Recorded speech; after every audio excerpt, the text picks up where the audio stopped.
Mga lumang gamit na itinuturing ng basura ang tampok ngayon sa isang pavilion sa Rizal Park. Maaari kasing gamitin ng mga ito para magkaroon ng kuryente. May news to go si Rida Reyes. Mga pinagsama-samang bote ng mineral water, pinaglumaang Christmas lights, gamit na electric pipe, at mga plastic case. Akalain mo bang dahil sa mga ito na kung ituring ng iba ay basura at sa sikat ng araw, maaari ka nang magkaroon ng kuryente? Ito ang laman ng solar pavilion na binuksan sa Rizal Park sa Maynila. Bahagi ito ng adhikaing maipalaganap ang kaalaman tungkol sa solar power energy sa pangulo ng kilalang environmentalist at adventurer na si David De Rothschild.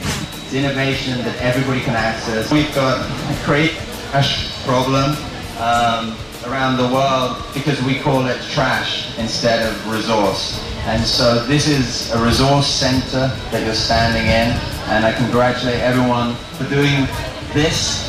Yes, you can have electricity, but we're also one of the highest electricity costs in Asia.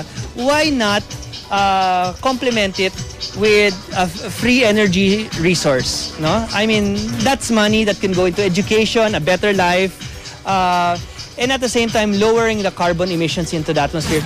Ang mga volunteer engineering students na ito, ibinida ang mga simpleng boteng pwede raw maging ilaw sa bahay. It's very fascinating to actually apply what we have learned and at the same time help the community. Bukas sa lahat ang solar pavilion hanggang sa Hunyo. At libre itong masisilip. Dito merong educational component, no? Oo, tapos hopefully makakasolve ito ng poverty, no? Kasi kapag nagamit natin ang lahat ng mga recycled materials para magamit na power, so nakakatulong. Rida Reyes, GMA News.